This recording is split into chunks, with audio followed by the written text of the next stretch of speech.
The treatment of CLL, as you all probably is aware, has changed dramatically over the last decade from chemoimmunotherapy to targeted treatment.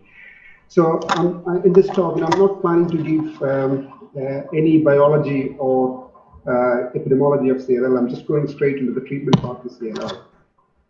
So let's start with the case study. This is a gentleman who was born in 1950, is a retired teacher who presented initially in 2009 with an abnormal tumor count on routine examination, which a white cell count of 14, neutrophils of 4.6, high lymphocyte, normal hemoglobin, and normal platelet count.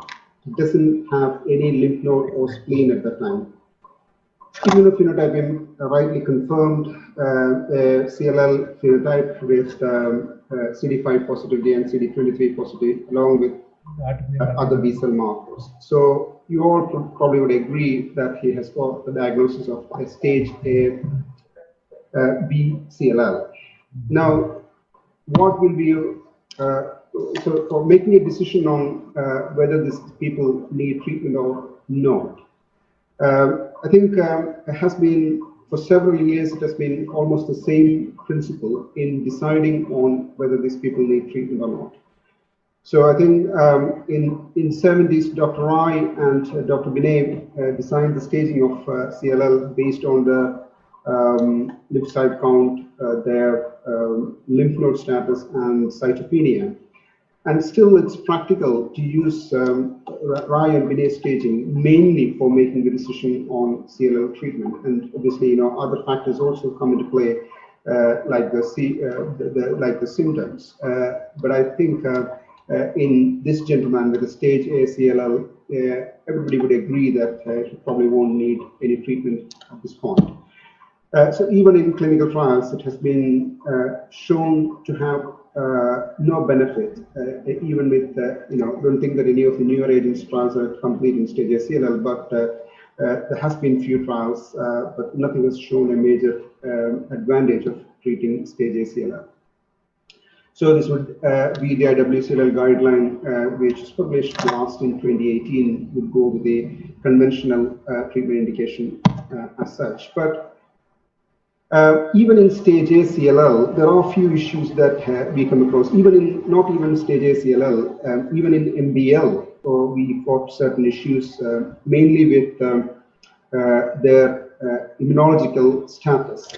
Even in stage A CLL, their immune status is not complete, and they are vulnerable in getting infection. They are more prone for getting autoimmune complications like ITP and autoimmune hemolytic anemia, and second malignancies or other malignancies, especially in older population, is of considerable risk. So we just have to counsel them about these factors, and of course they need to be their vaccine status needs to be their antibody status needs to be checked, and if possible, vaccinate them with pneumococcal vaccines. And if they're getting recurrent chest infection, especially severe chest infection needing hospital admissions, then and if their immunoglobulin is low, then probably giving prophylactic immunoglobulin should be considered in these patients.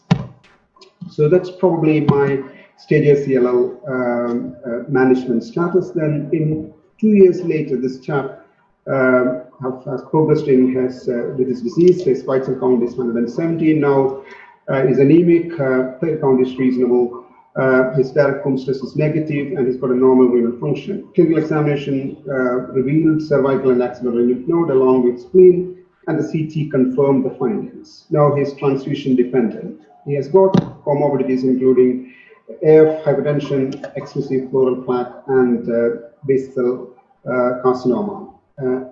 Again, few investigations that you probably would require at this point, and what all investigations you would consider. I'll go over the next few slides and deciding on what all investigations you'll need at this point.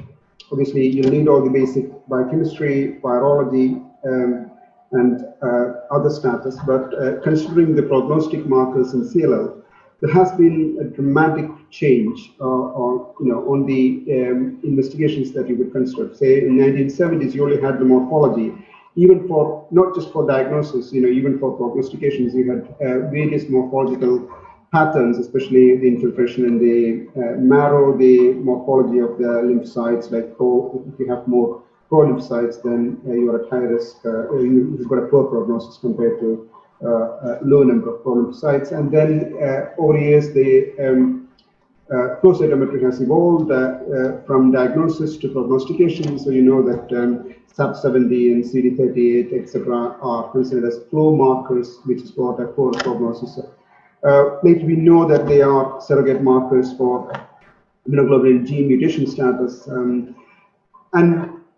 Towards in 2000s, fish has come across in a big leap, and several cytogenetic markers based on fish has been found to have good prognostic implication on the in management of the CLL patients. Now, advancing beyond that, now we have we now know very well that even in addition to 17p deletion, TP53 mutation status is also quite important, especially based on Sanger sequencing initially. Now, moving on to the next generation sequencing and even whole genomic sequence.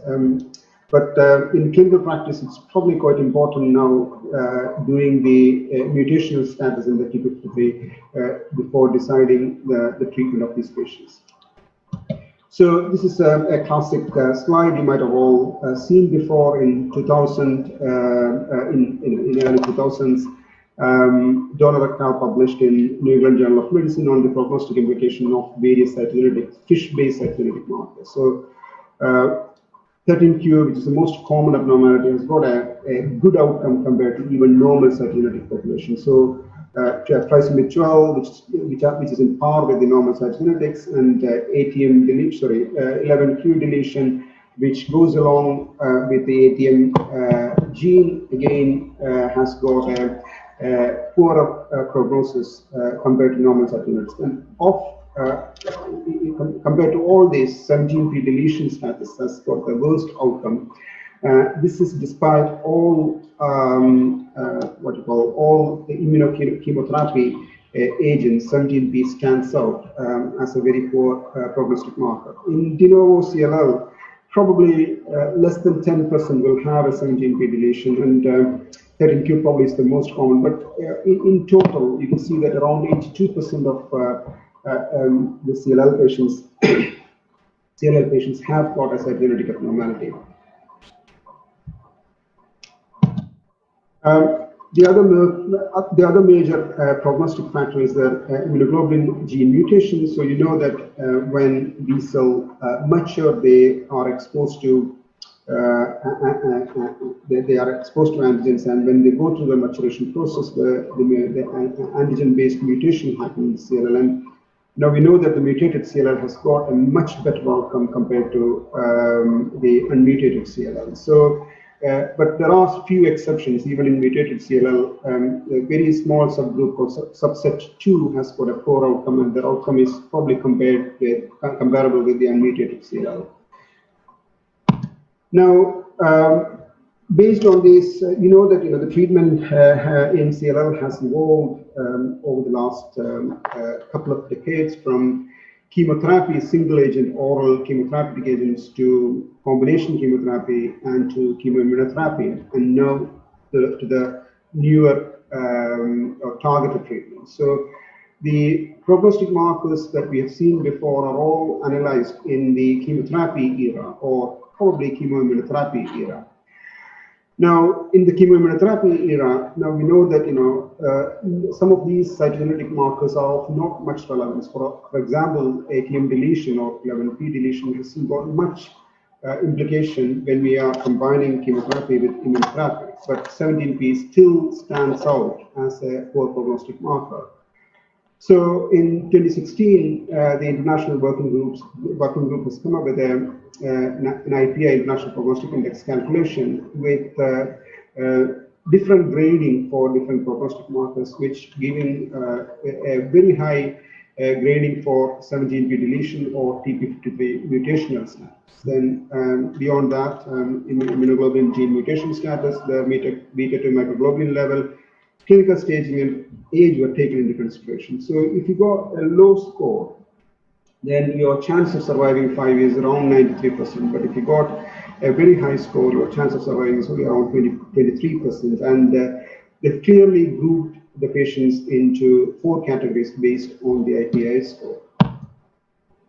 Now, when considering the treatment of CLL, it's not just the prognostic score and other factors is important. As you know, CLL is a disease of the elderly, and probably the median age of presentation is around 72 years. This is based on the data we've got from the Western studies, but we haven't got much data from India. In this age group, as you all know, majority of the patients with cancers have got a lot of comorbidities, and in CLL, you can see that the patients carries around 89% of this patient carries at least one comorbidity, and 46% of this patient have more than one major comorbidity. This is based on a very large cohort of patients from the Mayo Clinic from 1995 to 2006. So this is a major factor that needs to be considered when considering the treatment for CLL. So coming back to my patient, he was treated initially in 2011. So his cytogenetics showed a trisomy 12, which probably will have the same prognostic information as with the normal cytogenetics. So at that time, this is a patient who was treated in the UK. So at that time, the chemotherapy was standard there, and he received fludarabine, cyclophosphamide, and rituximab, which you probably all would agree would be the treatment for a fit young patient who can tolerate this sort of treatment. Now, what data we've got? We've got a huge data on combining rituximab with fludarabine and cyclophosphamide, and I'm not going into the details of those data. Now, CLL-8 is probably the largest randomized controlled trial comparing FC versus FCR.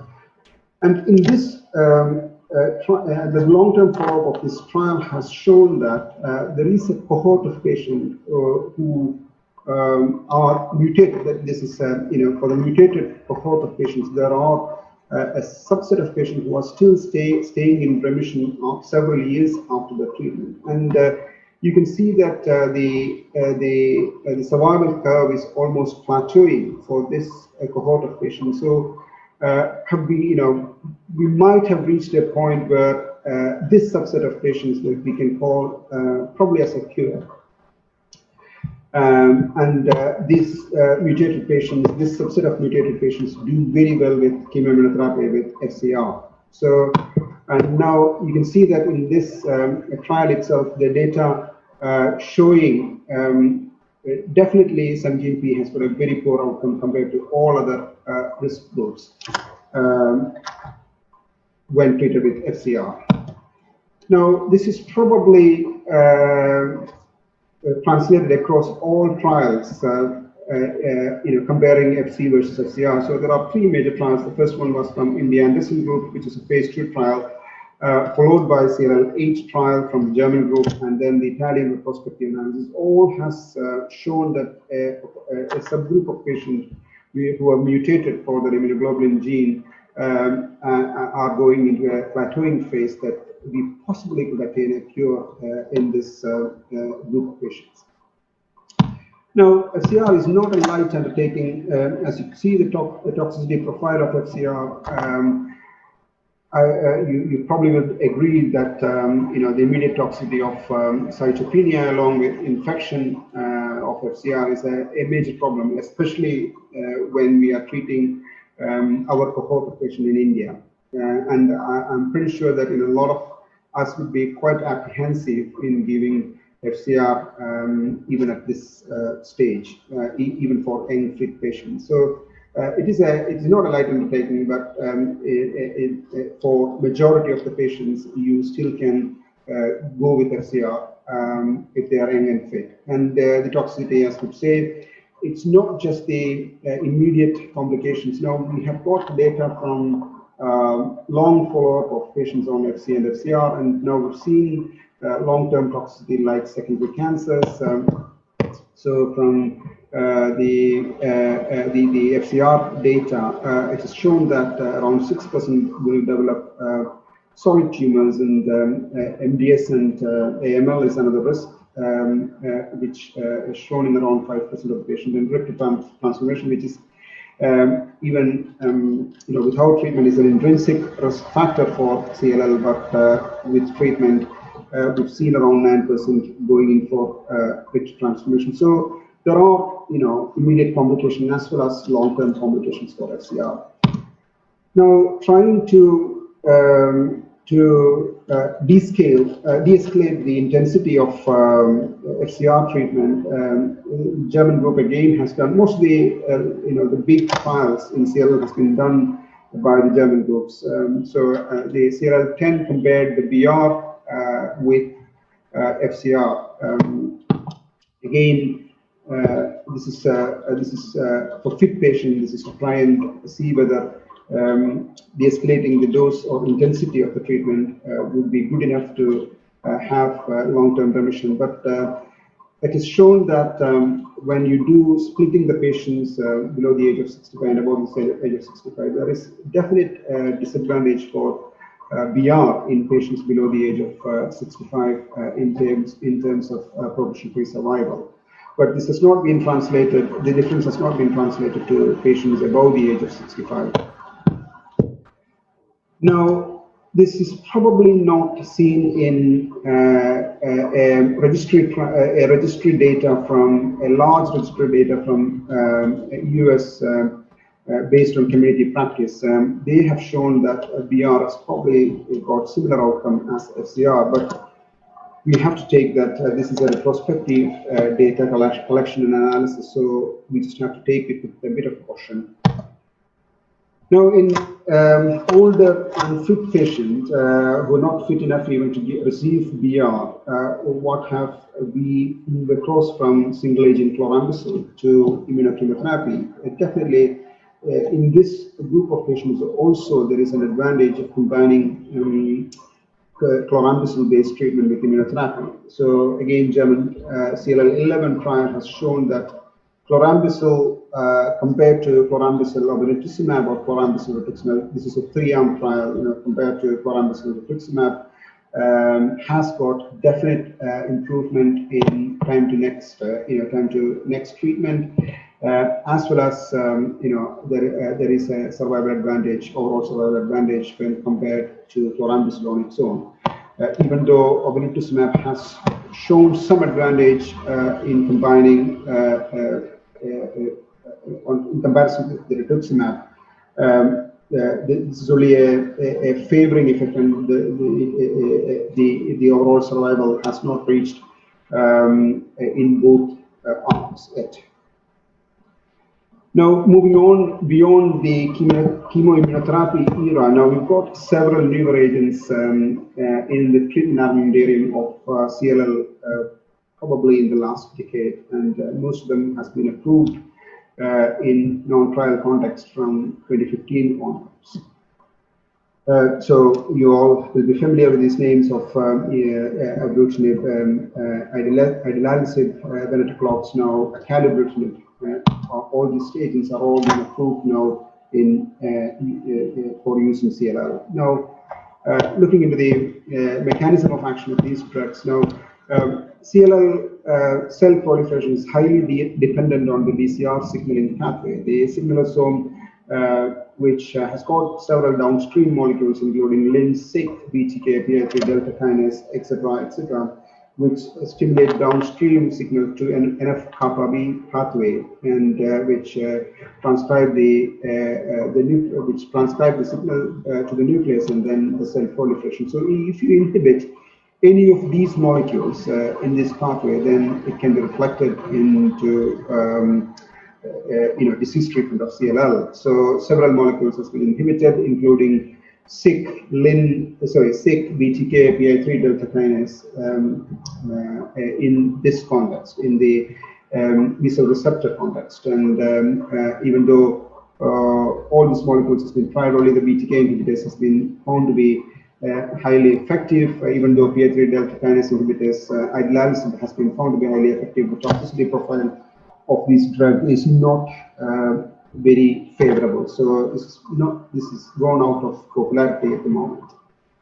Now, the other target for treatment in CLL is, of course, the apoptotic pathway. So, if you inhibit the anti-apoptotic mechanism, the BCL2 pathway, then you can attain the destruction of the CLL cells as well. So,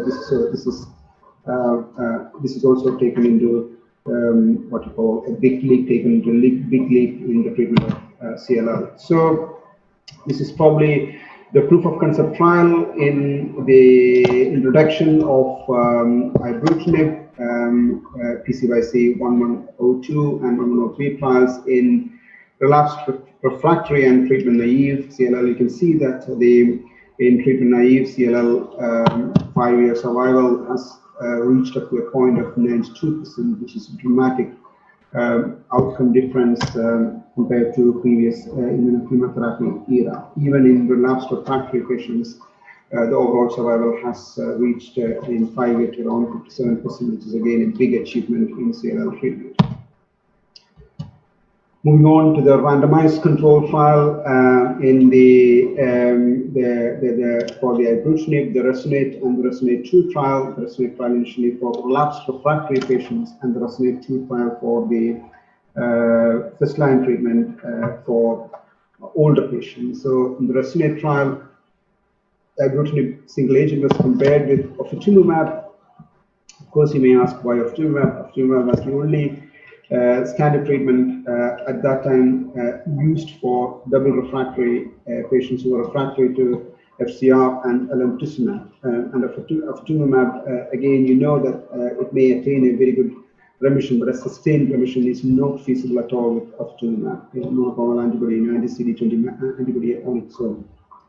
So you can see that there is a dramatic difference in PFS between Ibrutinib and the ofatumumab. And in first-line treatment RESONATE-2 trial, again, the standard treatment at that time was chlorambucil on its own, and Ibrutinib has shown a significant difference in comparison to chlorambucil. So this has been across the subgroups. You can see that for the immunoglobulin mutated and unmutated patients, the RESONATE-2 has shown no difference at all, and for across the cytogenetic categories also there are not much difference between, and you can see that even in 17p deleted or p53 mutated patients, their outcome is not as bad compared to other subgroups. Now, looking into the toxicity profile of the Ibrutinib as a single agent, it's a fairly well-tolerated drug. When you started using Ibrutinib, there were a lot of niggling issues like rashes, arthralgia, diarrhea, and cytopenia, and etc.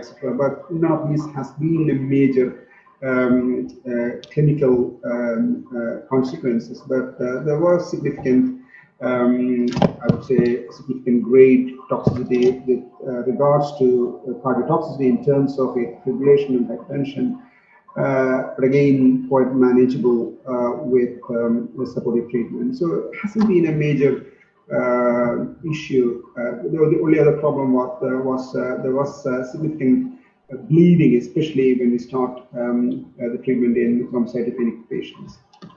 So it's a fairly well tolerated drug in all age group of patients. Now, moving on, whether we have got any advantage of combining Ibrutinib with anti-CD20 antibodies. 3 trials comparing different cohort of population. You have the ACOG 1912 trial comparing FCR for young fit patients, comparing IR, the Ibrutinib rituximab with FCR for young fit patients. Then you have a triple arm trial for less fit patients who are able to tolerate VR. That's Ibrutinib on its own, Ibrutinib R versus VR. And then you have the Illuminate trial comparing ofatumumab, Ibrutinib along with chlorambucil. So these are the 3 trials which has compared immunotherapy or combined immunotherapy with Ibrutinib. I think only the Alliance trial has had 3 arms comparing single agent Ibrutinib along with single agent Ibrutinib combined with rituximab. So you can see in all these trials there has been a significant progression-free survival advantage in Ibrutinib-based arms compared to chemoimmunotherapy arms. And this has been again, as mentioned in, sorry, I just have to mention one point in here. So in the Alliance trial, you can see that there's not much progression-free survival advantage of combining rituximab in compared with single-agent Ibrutinib. So this is translated across the subgroups in immunoglobulin mutated, unmutated, and across the three trials, you can see survival advantage even in a mutated population. So you have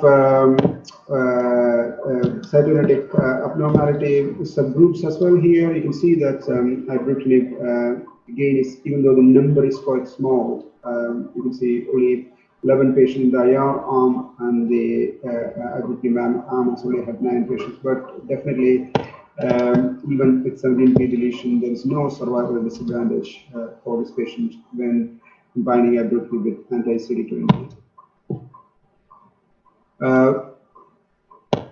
So whether there's a difference in the overall survival in these trials, now we have ECOG 1912 for young fit patients. It has shown a statistically significant survival difference between IR and the FCR arm, but the other 2 trials did not show any significant difference in the overall survival. Now moving into the toxicity profile of these drugs, similar to, I would say, in all these trials, it's similar to Ibrutinib on its own, but obviously, you have more infusion-related toxicity if you combine that with obinutuzumab, which is all quite manageable in this patient. So now moving on to the next generation BTK inhibitor, we have acalabrutinib, which is again now approved for use of trial.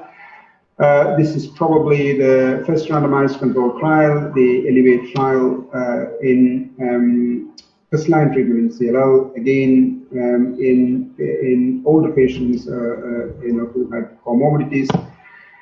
Triple arm trial, acala with obinutuzumab, then acala on its own, and then the third arm is chlorambucil obinutuzumab.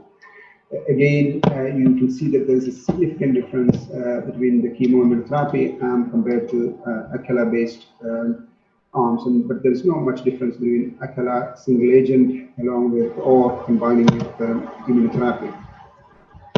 Now, this is a SIN trial comparing acalabrutinib versus in relapsed refractory patients, acalabrutinib versus investigator's choice. You can choose on your preference idelalisib plus rituximab or bendarituximab.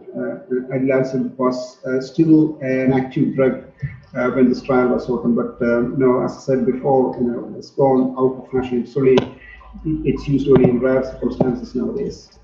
Again, showing a significant difference in the progression-free survival in acala arm compared to the other arm. Again, the toxicity profile is similar to the BTK inhibitor, but compared to Ibrutinib, acala probably is better tolerated in terms of the cardiotoxicity. Atrial fibrillation and hypertension is probably less, and bleeding manifestation is also probably less in acala. So in people who are intolerant to Ibrutinib, acala is probably an option. Now moving on to the next completely different agent targeting on the BCL2, we have venetoclax now approved. This is the phase 3 trial data of venetoclax Murano trial, global multicentric trial ran across several countries. Again, showing significant difference in relapsed refractory patients, significant difference in the progression-free survival when comparing with bendamustine rituximab when venetoclax with rituximab compared to bendamustine rituximab. So you can see on the right side there is an overall survival difference, even though the patients who were on bendamustine who progressed later were allowed to treat with novel targeted treatment. Even with these people were allowed to treat later with venetoclax or novel targeted treatment, the overall survival, there was a significant overall survival difference between these two groups. Now, CLL14 trial, the German CLL14 trial, again, coexisting medical condition, patients with coexisting medical conditions, comparing obinutuzumab chlorambucil versus venetoclax obinutuzumab. There is a significant difference in progression-free survival between these two arms in this group of patients as well.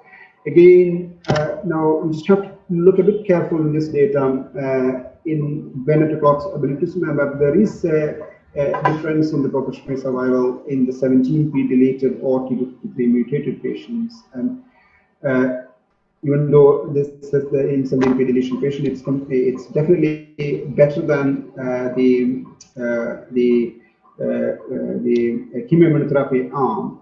There is a significant difference between 17p non-deleted or T53 unmutated patients to mutated patients. So this probably is due to the fact that obviously with venetoclax and obinutuzumab we stop treatment in a year's time compared to BTK inhibitors, which we carry on treating until progression or intolerance. So there is, after stopping treatment, there is a definite clonal advantage for the CLL cells, which has been dormant, which research as a potential relapse if you have 17p deletion clone earlier in the treatment. So once you stop the treatment. Again, for attainment of MRD negativity, obinutuzumab venetoclax has shown a significant difference in the MRD attainment status. So I haven't included MRD data in my talk much, but we clearly know that people who attain MRD negativity at the end of the treatment has got a definite better progression-free survival and overall survival. This has been shown in several randomized controlled trials and several retrospective analyses. So whatever the treatment, if you attain an MRD negativity at the end of your treatment, then you have definitely a better outcome in terms of both progression-free survival and overall survival. So when obinutuzumab, here the MRD acts as a surrogate marker. So when obinutuzumab clearly shows a significant advantage in attaining MRD negativity as well. Now, coming to the toxicity of venetoclax and obinutuzumab, again, you probably is aware that venetoclax in the initial phase 1 trials, there has been a couple of deaths with tumor lysis, which has been a dramatic change in the treatment of CLL, because nobody expected tumor lysis in CLL treatment. So very cautious nowadays. It's not a major issue because there is a definite protocol for ramping up the dose of venetoclax and the risk assessment of the tumor load in patients before you start venetoclax. So it's not a major issue nowadays, but it has to be very careful with tumor lysis when treating patients with venetoclax. So the VO has given reasonable toxic profile with cytopenias, infection, but beyond that, it's been a relatively well tolerated drug if you pass over the initial tumor lysis phase carefully. Now, a couple of slides. Ibrahim? Am I right? Can I just interrupt? We're running out of time. Fine. I'll stop here. We can take some questions. I'll go on if you don't. So I don't think that these slides are quite.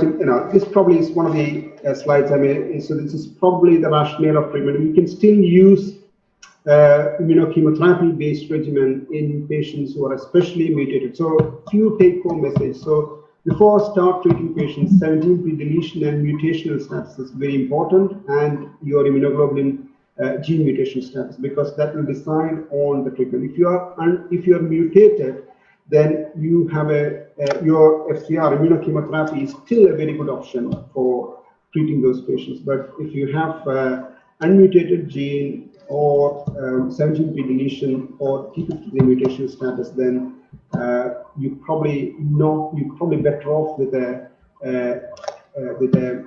targeted treatment if it is available. But obviously, in Indian situation, it's quite difficult.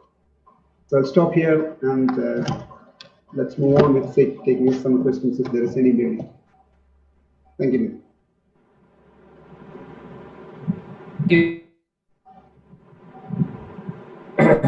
Now I'll open the house. Abraham will be quite happy to answer them.